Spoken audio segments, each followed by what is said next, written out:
तो बात करें आईबी सिक्योरिटी असिस्टेंट के इंटरव्यू डेट के बारे में, तो जहां तक मुझे लगता है कि अगस्त मिड यानी कि अगस्त सेकेंड वीक में आपका इंटरव्यू शेड्यूल हो सकता है। अभी शेड्यूल होने के कोई चांसेस नहीं दिख रहे हैं, जैसे कि अभी कंडीशंस बने हुए हैं आपके नॉर्थ इंडिया में, चाहे वो हिमाचल प्रदेश हो, चाहे वो उत्तराखंड हो या दिल्ली हो, जहाँ पे अभी हेवी रेन हो रहा है। तो मुझे लगता है कि अगस्त मिड में आपका इंटरव्यू शेड्यूल हो सकता है। इसके लिए आप लोग वेल प्रिपेयर्ड रहे। बात करें ड्रेसिंग कोड के बारे में, तो मैंने पहले ही बोला था कि एक फॉर्मल शर्ट जो कि प्लेन हो या अगर चेक में भी हो तो डार्क ना हो, और एक फॉर्मल पैंट, और शूज जो होंगे आपके वो ऑफिशियल या फॉर्मल हो और अच्छे से पॉलिश किए हो।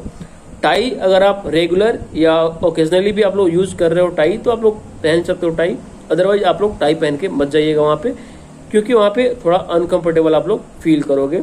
वहाँ पे जेन्युइन रहना है। कोई भी आंसर आपको नहीं पता है तो आपको सॉरी बोल देना है, सॉरी बोल के आगे निकल जाना है, ठीक है। और रिजिड नहीं होना है। कोई आपने गलत आंसर कर भी दिया, अगर सामने से रेक्टिफाई किया जा रहा है पैनल में बैठे लोगों के द्वारा कि नहीं मैंने तो ये सुना था, इसका सही जवाब ये होना चाहिए, तो वहाँ पे आपको रिजिड नहीं होना है कि हाँ हो सकता है मुझे, या नहीं मुझे इसके बारे में नहीं पता था, ठीक है ना। तो वहाँ पे रिजिड नहीं होना है। अगर आपने वहाँ पे गलत आंसर करा है तो थोड़ा सा गिल्ट फील करिए, ओके सर मुझे इसके बारे में जानकारी नहीं थी, सॉरी सर मुझे इसके बारे में डिटेल में जानकारी नहीं थी, सॉरी सर मे भी हो सकता है, जहाँ तक मेरी नॉलेज में था मैंने बताया। तो थोड़ा सा गिल्ट वहाँ पे फील करना है, नेचुरल रहना है, ठीक है। ज़्यादा वहाँ पे ओवर स्मार्ट नहीं बनना है, क्योंकि किसी कंपनी या किसी प्राइवेट सेक्टर का इंटरव्यू वहाँ पे नहीं हो रहा है। वहाँ पे बाँच की नज़र होगी आपके ऊपर, ठीक है ना, पैनल में बैठे लोगों की।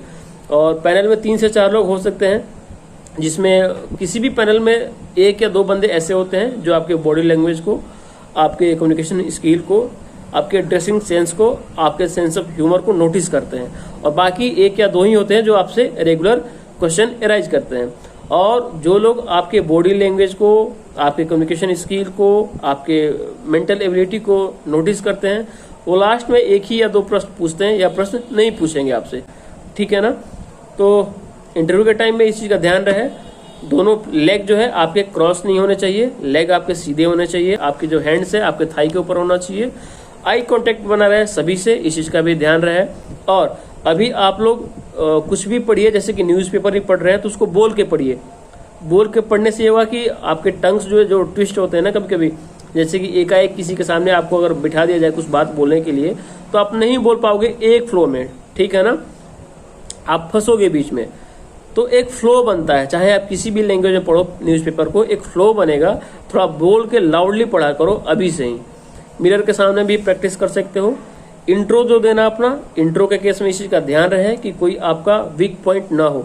जैसे कि मैंने बोला कि जब आप अपना हॉबीज वहाँ पे बताओगे, तो हॉबीज से रिलेटेड 80% चांसेस रहते हैं कि आपके हॉबीज से प्रश्न पूछे जा सकते हैं, या आपके स्ट्रेंथ से प्रश्न पूछे जा सकते हैं। जब आप बोलोगे कि मेरी स्ट्रेंथ ये है या मेरी हॉबीज ये है, तो हॉबीज कुछ ऐसा बताना है वहाँ पे जो मैंने पहले ही बोला, नेचुरल रहना है वहाँ पे। जब आपकी हॉबीज नहीं है कि मेरी हॉबीज रीडिंग बुक्स है, वहाँ पे कूल नहीं बनना है। कूल बनने के चक्कर में ये नहीं कहना है कि आई लव रीडिंग बुक्स, ठीक है ना, या I love watching movies in free times. तो आप मूवीज देखना पसंद करते हो फ्री टाइम में, तो आपसे प्रश्न पूछा जा सकता है कि जो आपने लेटेस्ट मूवी देखी है तो कौन सी देखी है, उसके डायरेक्टर कौन है, उसके प्रोड्यूसर कौन है, ठीक है। अगर आपने बोल दिया कि रीडिंग बुक्स, मैं फ्री टाइम में नोवेल पढ़ना पसंद करता हूं, तो आपसे पूछा जा सकता है कि आपने फिलहाल कौन सा नोवेल पढ़ा है, उसके राइटर कौन है, वो किस थीम पे लिखते हैं, आप किस थीम के नॉवेल्स को पढ़ना पसंद करते हैं। तो बहुत सारे प्रश्न पूछे जा सकते हैं आपसे, ठीक है। क्वेश्चंस आपके मन में खुद आने चाहिए, ठीक है ना, चाहे वो आपके डिग्री से रिलेटेड हो, अगर आपके पास बीटेक की डिग्री हो, अगर आप हिस्ट्री ऑनर्स हो, तो उससे रिलेटेड क्या क्या प्रश्न पूछे जा सकते हैं, उसमें आपकी एक्सपर्टीज थोड़ी बहुत होनी चाहिए। नहीं 100% तो कम से कम 40 to 50% अपने डिग्री से रिलेटेड आपको आंसर वहाँ पे करना होगा, ठीक है ना, ताकि उनको ये पता चले कि ठीक है आपने कुछ दिन पहले आपने अपनी डिग्री कंप्लीट की हुई है, तो हो सकता है थोड़ी बहुत आपको याद होगी, नहीं होगी, ठीक है ना, लेकिन 40 to 50% आपको वहाँ पे आंसर करना होगा, इस चीज़ का ध्यान रहे। उसके बाद आपको थोड़ा वर्क करना पड़ेगा अपने स्पोकन एबिलिटी के ऊपर, जो कि आपका 10 मार्क्स का है और Tier 2 का पार्ट है, जैसे कि आपको पता है ऑलरेडी। तो उस पर थोड़ा आपको वर्क करना है। चाहे आप किसी भी लैंग्वेज में वहाँ पे आप आंसर करिए, चाहे हिंदी में करिए, चाहे बंगाली में करिए, चाहे तमिल में करिए, चाहे कन्नड़ में करिए या इंग्लिश में करिए, आपकी जो भाषा है उनके समझ में आनी चाहिए अच्छे से, ठीक है ना। और हिंदी भी बोलिए तो थोड़ा पोलाइटली बोलिए, बंगाली बोलिए थोड़ा पोलाइटली बोलिए। इसी को बोलते हैं कम्युनिकेशन स्किल। ये नहीं कि मुझे हिंदी आती है, बंगाली आती है, मैं कैसे भी बोल दूं। एक लहजा होना चाहिए आपको बात करने का उनसे। और रही बात इंटरव्यू के लैंग्वेज की, तो कोई बैरियर नहीं रहने वाला है। आपके आसपास, आपके, मैं सभी एसआईबी की तो बात नहीं कर रहा हूँ, लेकिन आपके आसपास के ही किसी एसआईबी में आपका इंटरव्यू शेड्यूल होगा, जहाँ पे आप अपने रीजनल लैंग्वेज में वहाँ पे आंसर कर सकते हो। इसके लिए आप फ्री हो, ठीक है ना, क्योंकि नोटिफिकेशन में ही दिया हुआ है कि आपको वहाँ की लोकल लैंग्वेज आनी चाहिए। तो ठीक है भाई, मुझे इंग्लिश नहीं आती है, जो मेरा लैंग्वेज है, लोकल लैंग्वेज है, मुझे बस वही आता है। आपने नोटिफिकेशन में ही मेंशन किया हुआ है कि आपको आपकी रीजनल लैंग्वेज आनी चाहिए। ठीक है, मुझे आता है, मैं नहीं कैपेबल हूँ इंग्लिश में बात करने के लिए। मैं हिंदी में बात करूंगा, मैं बंगाली में बात करूंगा, मैं तमिल में बात करूंगा। दूसरी चीज, लेकिन जो लोग इंग्लिश को थोड़ा प्रीफर करेंगे उनको थोड़ा बेनिफिट मिलेगा। मैं ये नहीं बोल रहा हूँ कि उनको ज़्यादा बेनिफिट मिलेगा, लेकिन कुछ परसेंट उनको बेनिफिट मिलेगा, 5 या 10%। क्योंकि आपको पता है कि नोटिफिकेशन में भी दिया हुआ है कि वही लोग इस फॉर्म के लिए अप्लाई करें जो ऑल ओवर इंडिया में कहीं भी जॉब कर सकते हो। ठीक है, आपको आपके एसआईबी जॉब में पोस्टिंग हो जाएगी स्टार्टिंग में, लेकिन आपको कहीं भी भेजा जा सकता है एज अ रिक्वायरमेंट। तो उसमें लिखा हुआ है कि आप ऑल ओवर इंडिया में काम करने के लिए, जॉब करने के लिए अगर आप इच्छुक हो तभी आप फॉर्म फिल करो। तो सोचो कि ऑल ओवर इंडिया में कौन सा लैंग्वेज ज़्यादा प्रीफर किया जाएगा?